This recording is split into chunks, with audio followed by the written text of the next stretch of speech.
Good afternoon, ladies and gentlemen. I'm Senior Master Sergeant Kenny Helton, your Master of Ceremonies for today's event. It is my privilege to welcome all of you as we honor Chief Master Sergeant Craig Hunter and his family on this momentum occasion of his retirement. Presiding over today's ceremony is the Commander, 375th Civil Engineer Squadron, Lieutenant Colonel Ryan LeBlanc. Today we will witness the retirement ceremony honoring Chief Master Sergeant Craig Hunter for his 28 years, 1 month, and 26 days of outstanding and faithful service to our nation. We are pleased that you all are present to share in this memorable event. We would like to begin by extending a warm welcome to Chief Master Sergeant Hunter's family. In attendance with us today is his wife, First Lieutenant Melissa Hunter.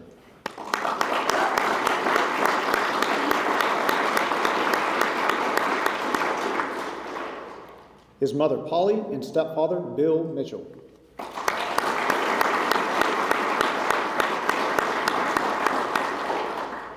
His aunt, Sandy Mauser.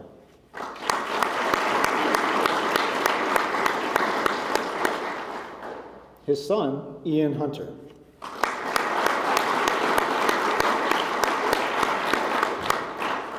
We would also like to recognize our distinguished guests in attendance today. If you please hold your applause until everyone has been announced. Commander, 375th Air Mobility Wing, Colonel Chris Robinson.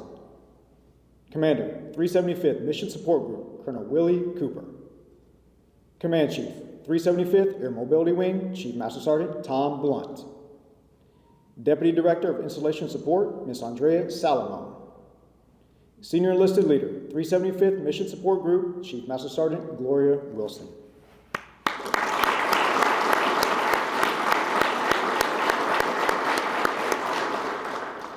We would also like to recognize all commanders, chiefs, first sergeants, friends, mentors, co-workers, and fellow airmen who are in attendance today.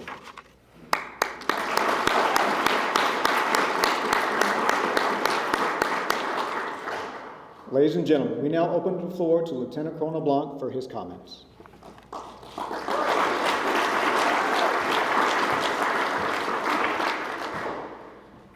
So I know we told them that we were going to have a retirement ceremony today. I'm not sure that we told them who it was for. If you turn around and take a look, they clearly did not know that it was for Chief Hunter.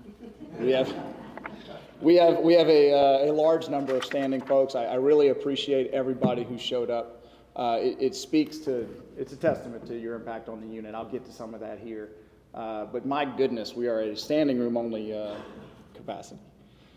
So when you speak before Chief Hunter, when you're the opening act, that's exactly how you feel, right?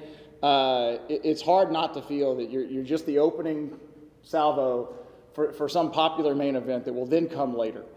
So I stand before you painfully aware of that fact, that you're waiting to hear from Chief Hunter one last time. And if I'm being honest, I'm looking forward to it too, because Chief is a gifted storyteller. And a military career spanning 28 years is filled with stories. It's anecdotes of adventure and camaraderie, legends of long odds that are overcome, accounts of happiness, and some stories of sadness. Even as each event produces an experience, the best leaders, they collect those experiences. And then they find ways to share those lessons, and they use those to improve the lives of others. In this way, there's a certain philanthropy to being a great storyteller, because it requires you to open up and share for free experiences that you've previously purchased at a high price.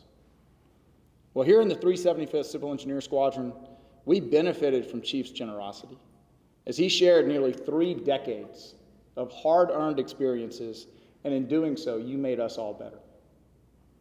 In my Air Force career, I've never met as gifted a storyteller as Chief Hunter. Chief pulls stories effortlessly from his past with an Aesop-like capability. See if I can pull it off today.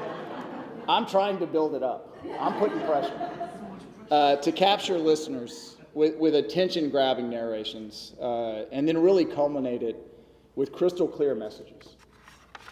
This capability is enabled by his years of experience and by having an emotional connection to those memories that enables their swift recovery from the mental vault so that you can pull them out at just the right time to either accentuate a point or to help an airman at just the right moment.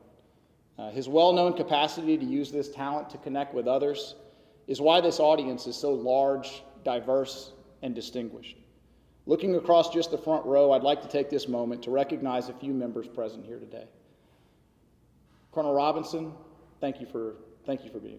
Obviously, having the wing commander at a group or squadron level event says something about the recipient here today, and that is not lost on us. Colonel Cooper, I know your experience with Craig has been short, but your presence is appreciated, and it sends a clear message regarding his impact outside of our CE family, and thank you for being here. Ms. Salamone, you've had the good fortune of working side by side with Chief. I know he appreciated your friendship and your dedication to helping CES, and then the rest of the MSG team. So your presence also is appreciated. Chief Blunt, thank you for coming and representing not only the wing staff, but know that everybody in this room sees the badge on your chest, right? We are familiar with your history. We know that you're a valued member of our CE family, and you're just here to see that a brother in arms is sent out the right way. It's greatly appreciated you being here. Chief Wilson, thank you for coming. Anytime a member retires, there's a little bit of trepidation because there's always things that are left undone, right? But I know that Chief is sleeping soundly because he's turned it over to the right person. So thanks for being here. The MSG is in great hands. To all the other chiefs, to all the other folks here today, thank you. Now I'm going to shift focus to the other side of the aisle. Polly and Bill, thank you. I know we've spoken already here before the ceremony. Obviously, Chief is where he is because of the investment that you have made. So from all of us, thank you for that. Ian, I know that you're only representing one of the kids here today. Appreciate you being here. The rest will catch it on film later. The experiences of a military child can't be underscored, right? So you've been through all of that. Really appreciate all the support that you've given to your dad over the years. Aunt Sandy, who herself has known the pride and challenges that precede a military retirement. She made a bad decision some years ago. She went Army, not Air Force. But at least the uniform should look somewhat familiar as we farewell Chief. So finally to Melissa, sincerely thanks for supporting Craig as he completes his service, even as you move on with your career and take him to Warner Robins, sorry. So yeah, 28 years of experience. Well, it provides a wealth of stories from which to help others, but it also leaves marks, right? And those are good and bad. It's why we're wearing OCPs today. Chief has had some amazing memories in the various Air Force combat uniforms. I'll jump into his history soon, but suffice it to say that he has carried our CE badge downrange and across the breadth of CE capabilities in support of a variety of missions and encircling the globe. His stories in BDUs, DCUs, OCPs in the CE community are truly the stuff of legend. It would be a disservice, though, to not acknowledge that a military career so full and experienced by an airman so invested will inevitably yield difficult moments as well. Team members do get hurt, and families do need company. Sometimes these stories include donning our service dress and being there for others in their time of need. And even with the passage of time, the sharpness of some stories is slow to dull, and the association of that pain with a particular uniform can linger. So for this reason, we chose today to send this warrior out in his battle uniform, surrounded by those friends and family members that have walked this 3-decade journey with him. But before we retire, Chief, first let me tell you his story, as he's been so generous of sharing snippets of it. But I'm not sure anybody in this audience, save for some members in the front row here, has heard it in its entirety. So Craig, as I do, please take this moment to appreciate this brief trip through your career. So first up was Langley. And even in the pre-9/11 Air Force, then Airman Hunter found himself exceptionally busy. Deployments to Jordan and Saudi Arabia right off the bat, followed by a challenging Cessna crash, provided an immediate primer on the realities of military service. There was pressure in those first few years. And pressure, because you're a plumber, can break pipes and it can destroy equipment, right? We know this in CE. But pressure can also not be destructive. It doesn't have to be. Under the right conditions, pressure can make diamonds. So how did Chief respond to this early pressure? Well, how about 4 decorations in the first 5 years of his career? And then following just the first 3 years of his career with 24 consecutive Firewall 5 EPRs. I've done a lot of retirements here in this year, and I've reviewed even more records. 24 straight's tough, right? You can get out at 20. So just to get to 20, you almost have to go, cradle to grave on that. Once he turned the corner, man, it was just full throttle. It was. So in great stories, the main character sets a tone. And by the time that Staff Sergeant Hunter departed for Ramstein, he had truly foreshadowed how his story was going to go. But characters alone don't create great stories, right? Great stories need a conflict, and the hero of that story has to be tested. So 1 month after Craig moved to Europe, the defining moment of our generation occurred, and the Air Force was immediately changed for the entirety of the rest of your career by 9/11. In a whirlwind sequence of events, ops tempos increased, deployments lengthened, security postures raised, and Craig found himself off to the Kyrgyz Republic in supporting Operation Enduring Freedom this time. Well, in this new security environment, Craig just kept performing. By the time he had left for Guam, he had grown from the top staff sergeant in his Whiffam shop, right, where he started, to the top tech sergeant in infrastructure.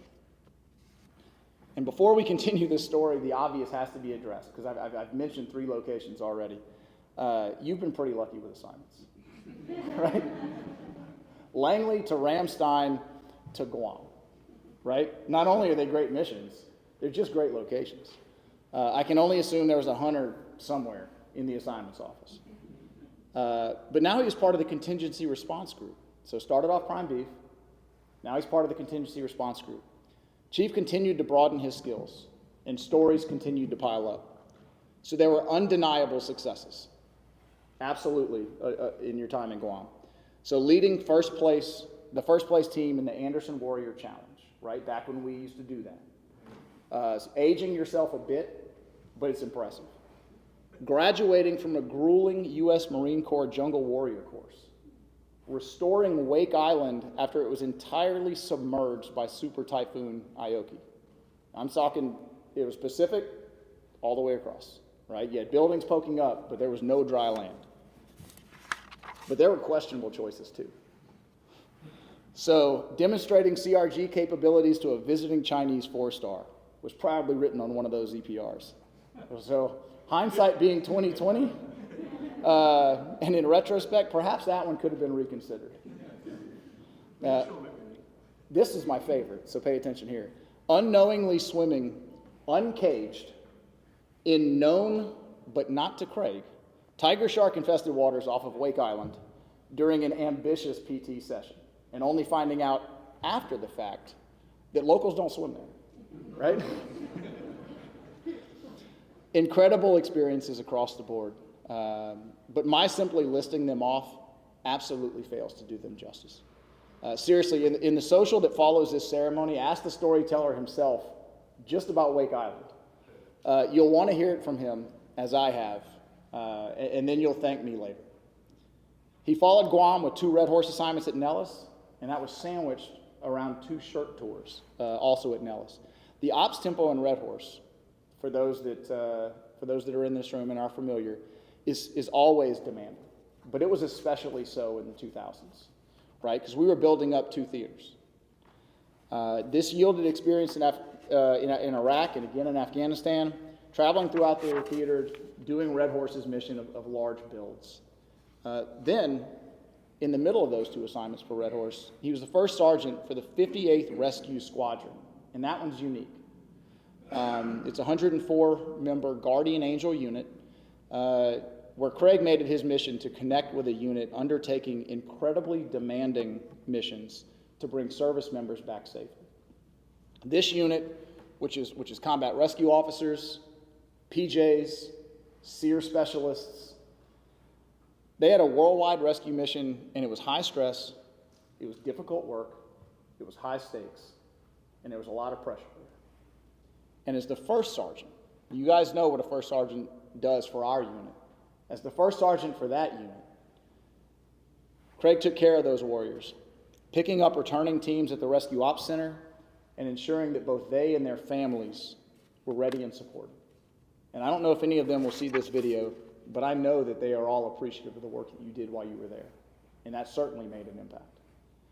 Then to Robbins, where he met Melissa, and then followed that to Holloman, where he dated Melissa. And he was assigned to Bear Base. So if you're keeping track, that's Prime Beef, that's Red Horse, that's the CRG, that's Bear Base. Well, the assignment to Holloman MMG completed that full circle of CE capabilities. And I'm assuming others out there, I certainly don't have that experience, and I haven't met anybody that's got the full range of CE experience. You know, we're retiring someone who knows it all. You know, so we've heard the stories, but they were earned. This breadth of his knowledge base, it really is unparalleled, as was his performance. So in fact, some of you, hopefully most of you, have that pamphlet that we set on the chairs. Go ahead and flip to Chief's bio.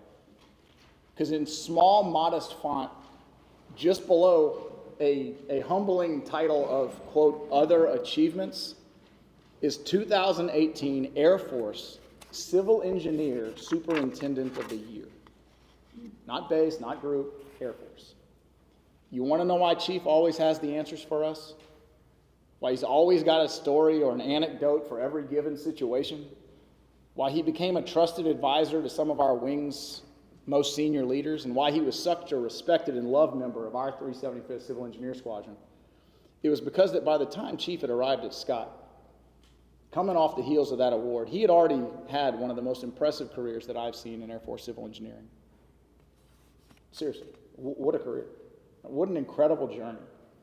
What an epic story. So Craig, take a look at the faces reflecting back from the crowd today. Look out there. Because a lot of times, man, people don't, they sit up there, they gloss over, and they don't really appreciate, what they've done or who's here to support them. Understand how many you have impacted as you generously offered these hard-earned experiences of your past to make us better today. From your guidance, the Air Force, this unit, these airmen, and me personally, owe you a debt that we probably can't repay in full. So permit us a moment to say thank you before we make this official. I invite everybody present here to stand for the presentation of his decoration. But before we come to attention, let us first have a well-earned round of applause for the best storyteller we know as he graces our stage one last time.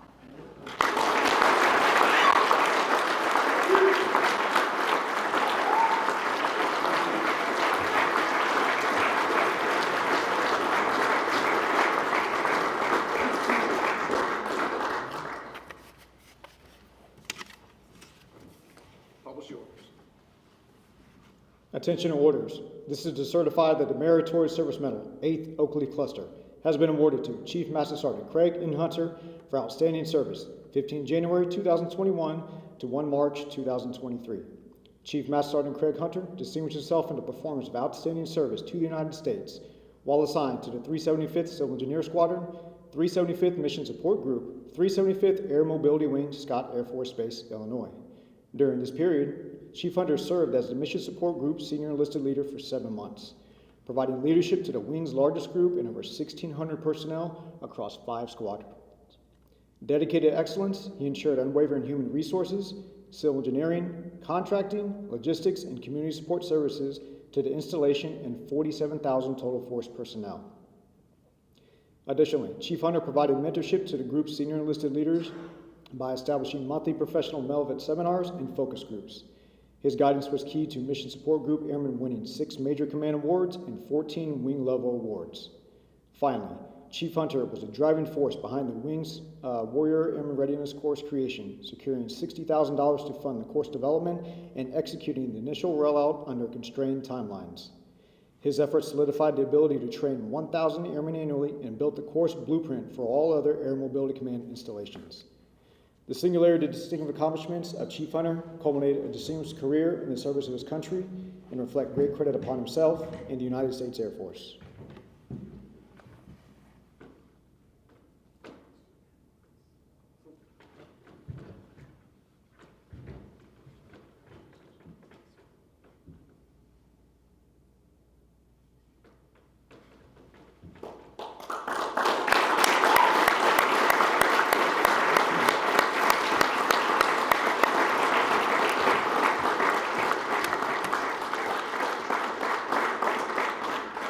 Ladies and gentlemen, please remain standing as Lieutenant Colonel Blanc will now retire Chief Master Sergeant Hunter. Attention to orders. Department of the Air Force, Special Order Number Alpha Charlie 005086, dated 16 March 2022. Chief Master Sergeant Craig Hunter is relieved from active duty. 375th Civil Engineer Squadron, 375th Air Mobility Wing, Scott Air Force Base, Illinois, is retired, effective 23 February 2023, per Air Force Instruction 3212, in the grade of Chief Master Sergeant, by the order of the Secretary of the Air Force.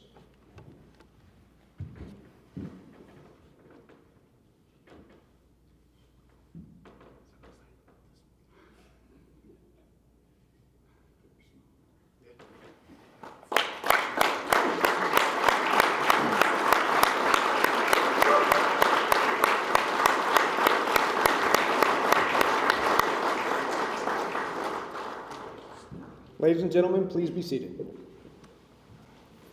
We will now present Chief Master Sergeant Hunter with a certificate of appreciation from the President of the United States on the occasion of his retirement.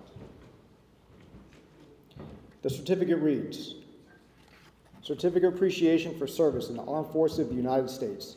Chief Hunter, I extend to you my personal thanks and sincere appreciation of a grateful nation and for your contribution of honorable service to our country. You have helped to maintain the security of the nation during a critical time in its history with a devotion to duty and a spirit of sacrifice in keeping with proud traditions of military service. I trust in the coming years you will maintain an active interest in the armed forces and the purpose for which you serve. Those who follow in your footsteps will draw inspirations from your commitment, dedication, and sacrifices made to ensure the protections of our American freedoms. My best wishes to you for happiness and success in the future. Signed, Joe Biden, Commander-in-Chief.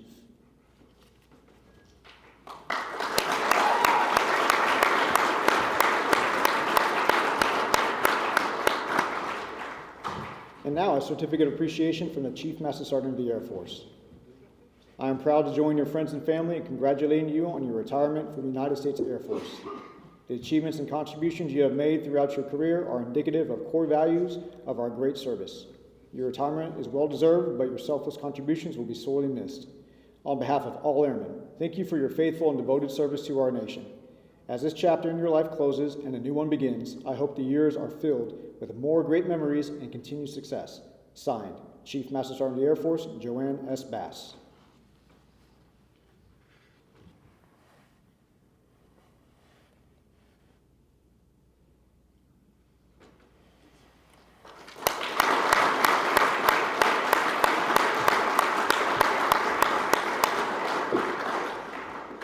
Thank you, Lieutenant Colonel LeBlanc. You may be seated.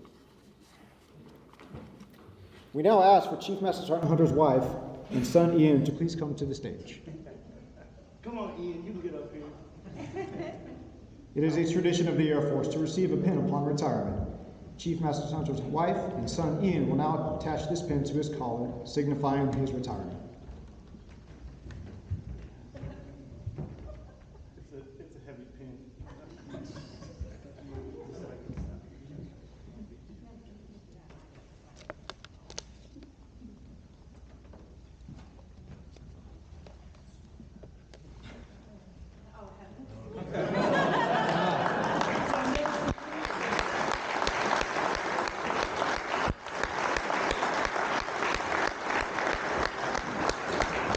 So that was her first salute. Like, I've never had the chance to get in here. Well, I've had the chance. You better salute me, Chief.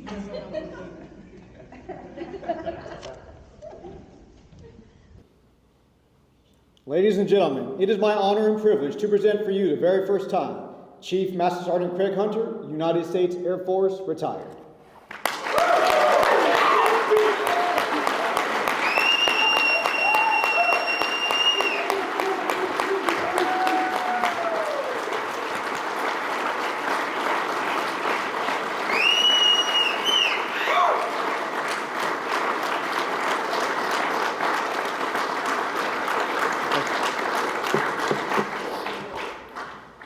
So there's all these papers up here, but none of them are mine because I didn't write anything down. So, because if you're gonna tell a story, you might as well just do it off the cuff. But Colonel Robinson, Chief Blunt, thank you guys so much for coming.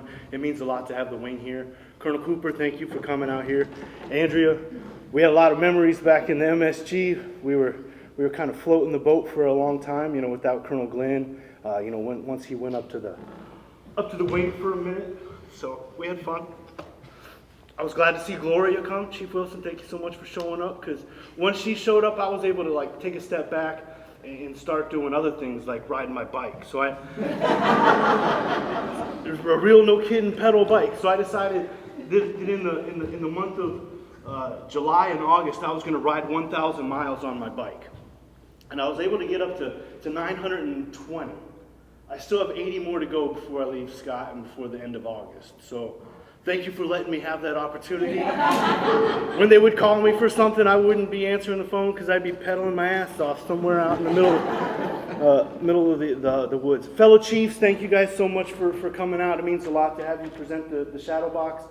Members of the 932nd, I see you all out there. Thank you all so much for coming out. That's my wife's unit out there, and they've seen my face come out there quite a bit doing it, and it means a lot to have you all out here too. At the retirement ceremony. The men and women of the Civil Engineering Squadron and the MSG, thank you all so much for coming out here. It means a lot, especially all the Whifflums troops. I love my Whifflums troops, Even Chief Blunt, you Whifflum, so I had to point that out, right? So we got a good career field there. But it means a lot to have you guys out there. I'm intentionally avoiding the family, because that's where the tears start. But thank you all for coming out. It means a lot. And so, I guess I got to give some flowers to you guys. I might as well do it while I'm crying before I tell my story. Just give me off. Do that at once. So you knock this stuff out real quick. Can't be crying the whole time up here. You guys got to get somewhere tonight.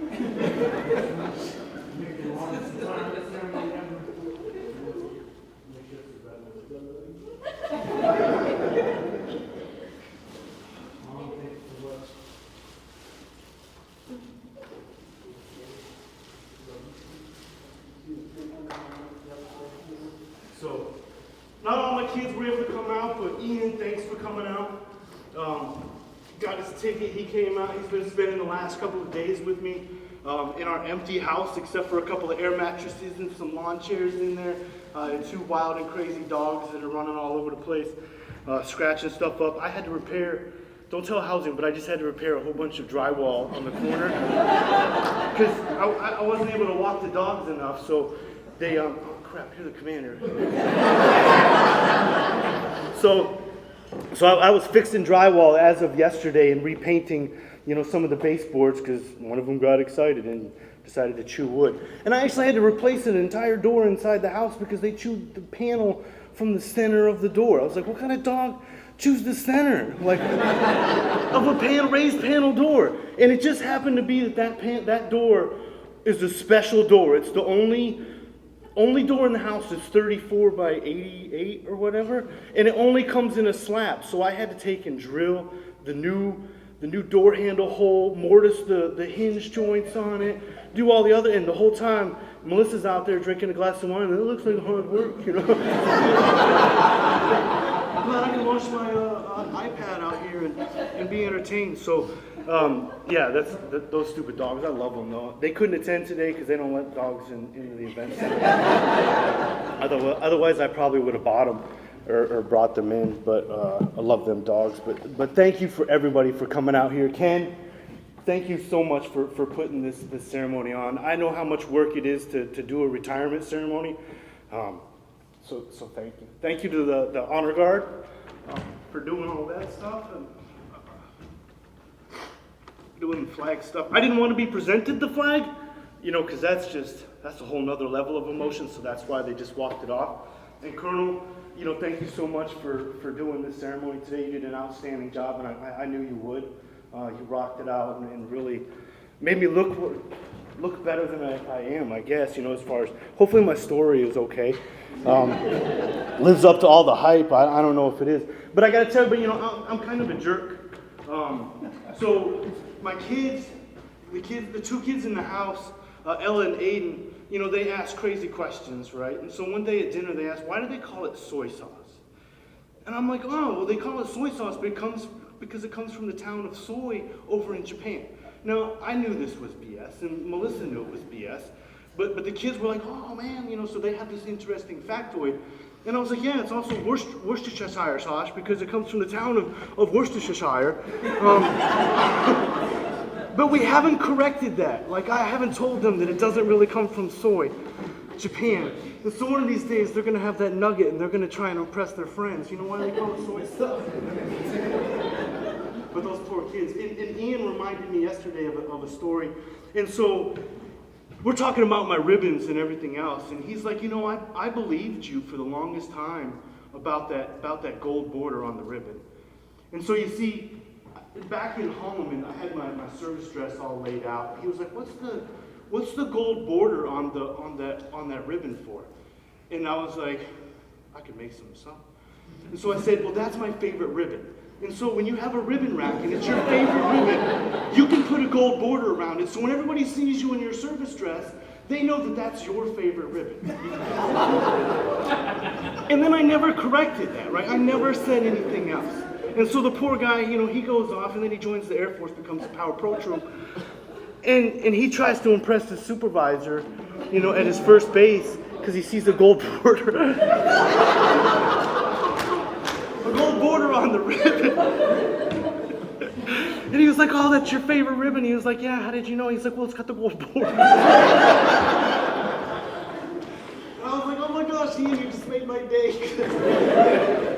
And a father should be better, right? I guess they should not set their son up for a failure. But that shit was funny, dude. I gotta say, and I was trying to remember yesterday, like how many times I've told people things that just weren't true. Most of my stories, all of my stories, like they're true. The ones that I tell up here in front of you all.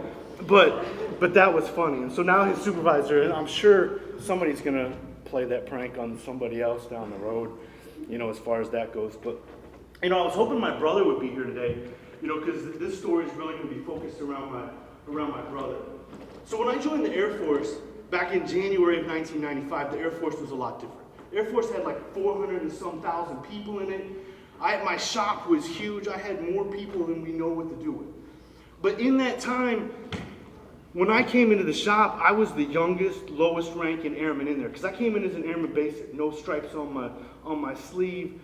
Like, I had to wait 6 months to get my first stripe, everything else. So it was my responsibility to make sure that I took out the trash.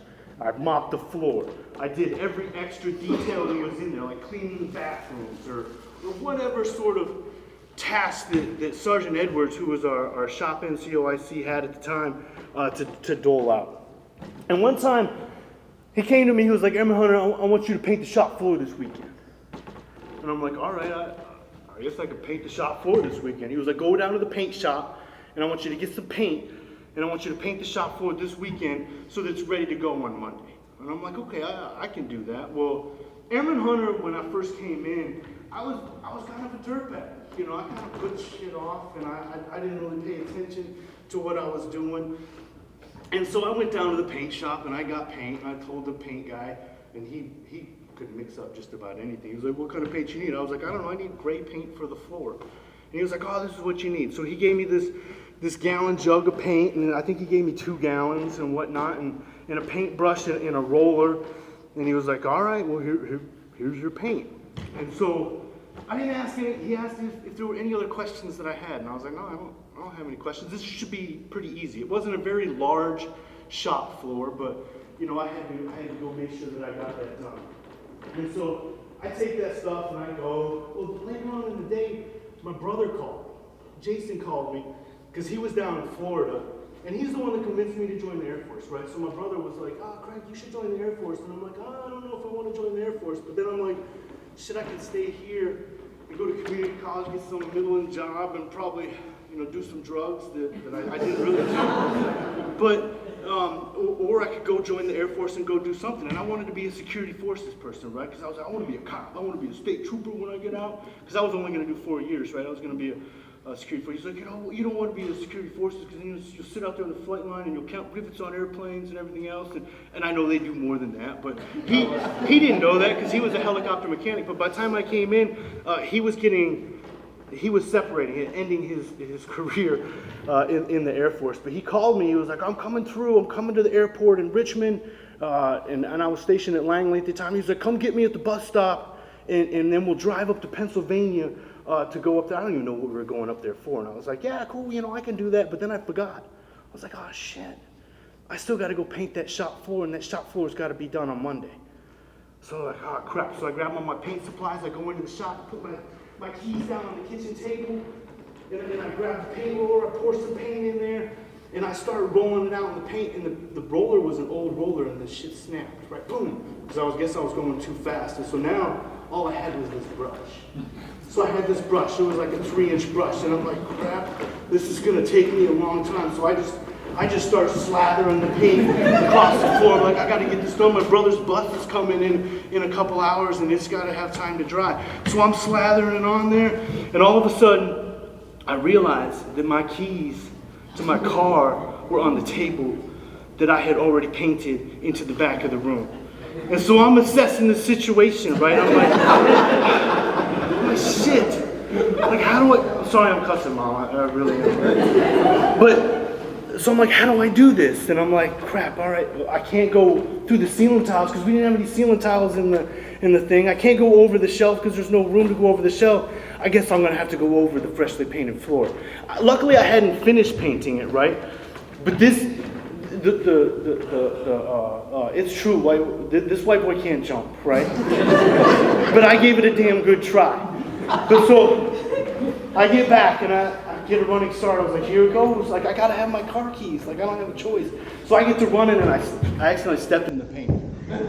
Right, and then I slip a little bit and I start running and I land and I'm like, crap, and my momentum carried me onto the carpet into the shop floor.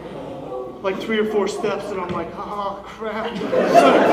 Sergeant Edwards is gonna kill me, because Tech Sergeant Edwards was a prior security forces person. He was like 6'5". He was probably only like 6 foot, but he seemed a lot taller than me because I'm only like 5'8". But I knew he was gonna be upset, but then I realized that, I gotta run back and I gotta jump back over the paint again. I was like, oh shit, and there wasn't as much lead up room to this shop floor this time, right? And so I get running start and I luckily I grabbed my wallet and my keys, right, and I put that in there and I secured that and I jump back over the paint. But then I got to finish painting the shop floor, right?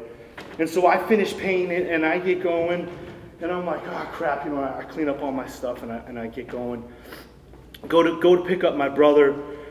We go up to Pennsylvania. I don't know what we're doing, and I drive back and I make it back to work on Monday morning to go in there. But when I show up to work on Monday morning, Sergeant Edwards is there at the door waiting for me. And he's like, Airman Hunter, how did the painting of the shop floor go?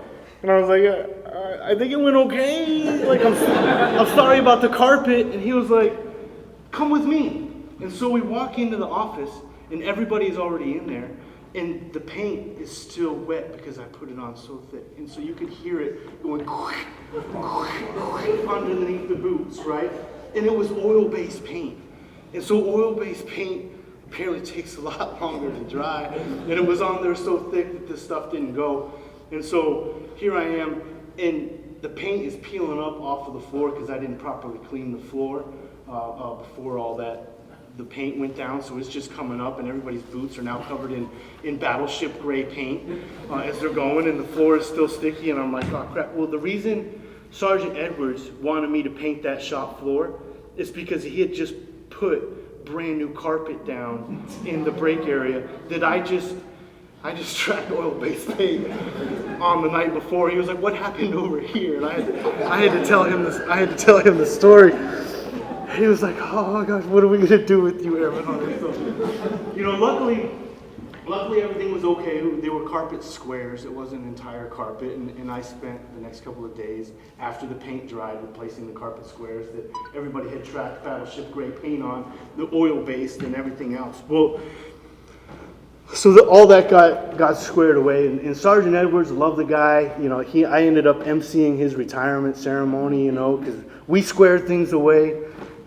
He eventually I worked my butt off for the guy, and he was able to forgive me for all my mistakes that I made there in the shop. But why did I choose to tell that story? Well, I chose to tell that story, one, because I like it. It's funny, my jumping over, and I remember jumping over the paint. But that situation in particular, I didn't own that situation. I didn't own that painting on the floor. I didn't ask the questions that I needed to ask when somebody gave me a task. Sergeant Edwards wanted me to paint that floor because it was important to him, because he put in the work to have the rest of the shop looking nice. And I didn't do my part to make sure that I secured all those other details and owned that project. I didn't make sure I had a good brush. I could have had a wider brush that made the paint going farther, but a better roller to ask questions about that paint. And that story stayed with me forever throughout the rest of my career, because every project that I was given after that point, I owned it. So when somebody told me that you need to go do this, I put effort into it. I made sure that I asked the questions to make sure that stuff, went right. Whether it was packing people out to go to Afghanistan, or shipping cargo out, or doing the Chiefs group. I didn't do the stake sale. Sorry, I didn't participate. I backed out on that. We know already. Oh, yeah. Sorry, Chiefs. I let you guys down. But I didn't sign up to own that one, right? So, but what I implored all the airmen and all the other people in the room here for my retirement ceremony, which I thank all of you for being here, is when you're given a task, take the time to own it, and own it well, and make sure that it's done. Because you're signing your name to whatever that task is. Whether it's simple or large, or be insignificant to you and just not meaningful. But take the time to own that project and be proud of it, to put your name on it and sign it off as yours. Because those little things are what adds up to, one, make you successful, make the team successful, get you promoted, whatever it is you want to do. But if you don't own whatever it is that you were given, you're letting yourself down and letting everybody else down. So if I could pass one last thing on to you guys, just fucking own it.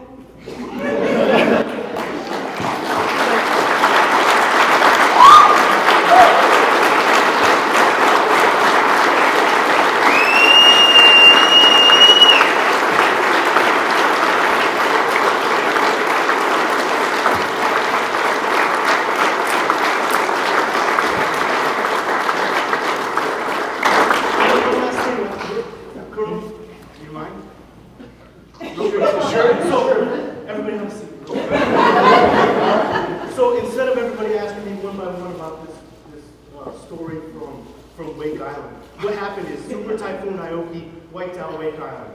And I had to set sail on the USNS San Jose for 4 days to go out to Wake Island while we assessed the island, cleared off the runway, and then reopened up the island and received the first C-17 in for the people to come back on, because they had all evacuated off Wake Island to go to Hawaii. And we reopened that island. But my commander at the time, Lieutenant Colonel Pat Coon, he was a hard ass. Like, he made us do PT all the time. We were out there ruck marching. He's the one that made me go to jungle warfare training school, everything else. Well, on that final day that we were out there at Wake Island, he was like, here's what we're gonna do. Here's what we're gonna do. We're gonna go out, we're gonna run the entire runway, and then we're gonna go swim out to that buoy at the end of the runway. And we're like, all right. There's no saying no to Colonel Poon, like, we're gonna do this. And so we run the entire runway, and then we go out there and we swim out to this buoy and we come back, right? Well, the base commander who was with us that returned to Wake Island, he was like, no, don't ever do that again, because that's where the tiger sharks come in and out of the bay, because there was like a little lagoon in there. And he was like, not even the locals, nobody swims in that area. We all look at Colonel Poon like, but it's that trusting leadership, right? You gotta trust that hardcore dedicated. We own that swim, and luckily none of us died. But I needed to clarify that so I don't get asked 50 questions about it. And I just wanted to come up and tell one more story.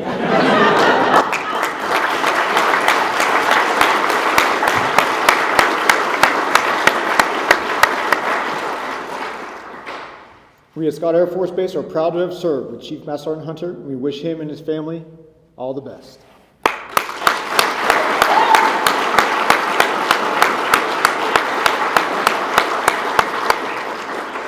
Ladies and gentlemen, please rise as we sing the Air Force song and the departure of the official party.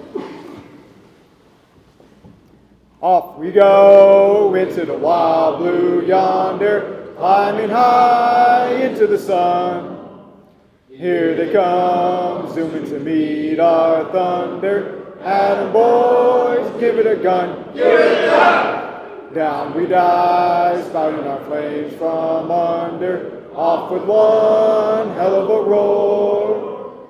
We live in fame, go down in flames. Hey! Nothing can stop the U.S. Air Force.